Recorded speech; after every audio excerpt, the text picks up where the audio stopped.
എൻ്റെ ഡ്രസ്സിനൊരു പ്രശ്നം വന്നപ്പം ഞാനത് കറക്റ്റ് ചെയ്യാൻ വേണ്ടി പോയപ്പോൾ ഞാനും കൂടി വരാം, ഞാൻ വേണമെങ്കിൽ റെഡിയാക്കി തരാം എന്നൊക്കെ പറയുന്ന രീതിയിലുള്ള, അതും എല്ലാവരുടെയും മുന്നിൽ വെച്ച് പറയുന്ന രീതിയിലുള്ള തരത്തിലുള്ള പെരുമാറ്റവും ഭയങ്കര ബുദ്ധിമുട്ടായിരുന്നു. സഹകരിച്ച് മുന്നോട്ട് പോകാനായിട്ട് ഭയങ്കര ബുദ്ധിമുട്ടായിരുന്നു. റിയാലിറ്റി ഷോകളിലൂടെ മത്സരിച്ച് അഭിനയ മികവ് തെളിയിച്ച് സിനിമാ മേഖലയിലേക്ക് കടന്നു വന്ന വിൻസി അലോഷ്യസ്. വിൻസിക്ക് നല്ല പേടിയുണ്ടായിരുന്നിരിക്കും ഈ ഷൈൻ ഇതുപോലെ ലഹരി ഉപയോഗിച്ച് അവരുടെ കൂടെ അഭിനയിക്കുമ്പോൾ.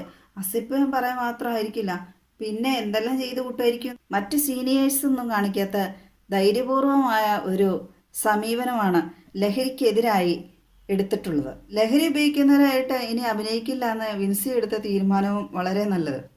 സിനിമാ മേഖലയായിട്ട് ഇനി അവസരം കിട്ടിയില്ലെങ്കിലോ എന്നൊന്നും ആ വിൻസി വിചാരിച്ചില്ല. അതിന് വിൻസി അലോഷ്യസിനെ എത്ര അഭിനന്ദിച്ചാലും മതിയാവില്ല. യുവതലമുറ വഴിതെറ്റിപ്പോകുന്ന പ്രധാന ഘടകമാണല്ലോ ഈ ലഹരി. ആ ലഹരിക്കെതിരെയാണല്ലോ വിൻസി അലോഷ്യസ് പ്രതികരിച്ചത്. പൊളിറ്റിക്കൽ കറക്റ്റ്നെസ് അതെന്നാന്ന് നിനക്കറിയോ? എന്നാന്ന് നിനക്കറിയാൻ പാടില്ലെങ്കിൽ എന്നോട് ചോദിക്കി. മറ്റുള്ളവരെ കറക്റ്റ് ചെയ്യാൻ നടന്ന ആളാ. ഇതിനെ കറക്റ്റ് ചെയ്യുന്ന ആളെന്നല്ല, മറ്റുള്ളവരെ കറക്കുന്ന ആളെന്നാ പറയാൻ പറ്റും. ഡാൻസ് ഓഫാരെ ഷൈനെ പിടിക്കാൻ വേണ്ടി വന്നപ്പോൾ അവിടെ ഓട്ടപ്പിടുത്തം കളിച്ച ആളല്ലേ.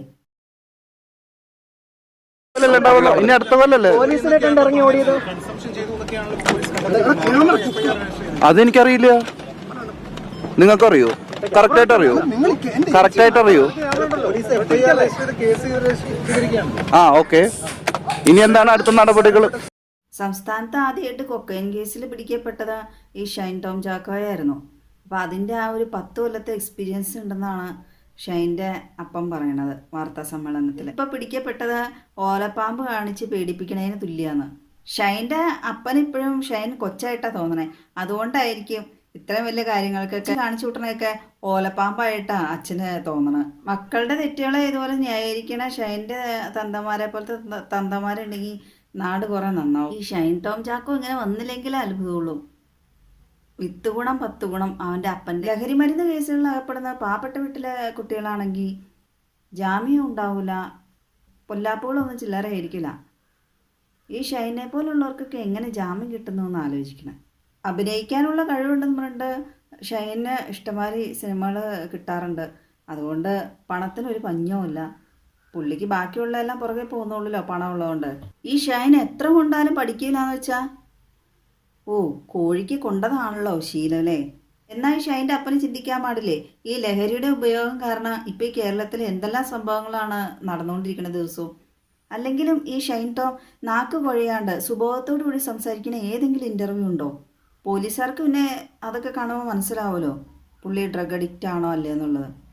2 എസിപിമാരാണ് ഷൈൻ ടോമിനെ ചോദ്യം ചെയ്യണമെന്നാണ് വാർത്തയെ കണ്ടത്. 10 കൊല്ലം ലഹരി കേസിൻ്റെ പുറകെ നടന്നിട്ടും ഷൈൻ ടോം ഒരു പാഠം പഠിച്ചിട്ടില്ല. ഇനി ഇതെങ്കിലും കഴിയുമ്പോൾ ഒരു നല്ല മനുഷ്യനായി നകളൊക്കെ കുറച്ച് മറ്റുള്ളവരെ മെക്കിട്ടേറ്റൊക്കെ കുറച്ച് മര്യാദക്കാരനായി ജീവിക്കുന്ന ചെറിയൊരു പ്രതീക്ഷ വയ്ക്കാം അല്ലേ. ഷൈൻ ടോം എന്തൊക്കെ അഭ്യാസം കാണിച്ചിട്ടും സിനിമാ അവസരങ്ങൾക്ക് കുറവില്ലല്ലോ. അതുകൊണ്ടായിരിക്കും ഷൈൻ ടോമിനെ ഇത്രയും നകളം കയറിയത്. അഹങ്കാരത്തിന് കൈയും കാലും വെച്ച് നടന്നുകൊണ്ട് ഈ ഷൈൻ ടോം ഇത്രയൊക്കെ കാണിച്ചു വിട്ടിട്ട് പുള്ളീനെ സപ്പോർട്ട് ചെയ്യാൻ ആൾക്കാരുണ്ടെന്ന് പറഞ്ഞിട്ട് അതിലേറെ അത്ഭുതം. മഹാനായ നടൻ തിലകൻ സെറ്റിൽ മദ്യപിച്ചു എന്നുള്ള ഒറ്റ കാരണം കൊണ്ട് അദ്ദേഹത്തിന് പിന്നീട് സിനിമകളൊന്നും നൽകാത്ത സംവിധാനമുണ്ട്. അപ്പം അങ്ങനെ സമൂഹത്തിന് മാതൃകയായ സിനിമാക്കാരും ഉണ്ട്. ഈ ഷൈൻ ഇത്രയും അഭിപ്രായങ്ങൾ കാണിച്ചു വിട്ടിട്ടും ലഹരി ഉപയോഗിക്കുമെന്ന് അറിഞ്ഞിട്ടും സിനിമാ മേഖല ഇതുവരെ ഷൈനെതിരെ ഒരു നീക്കവും നടത്തി കണ്ടിട്ടില്ല.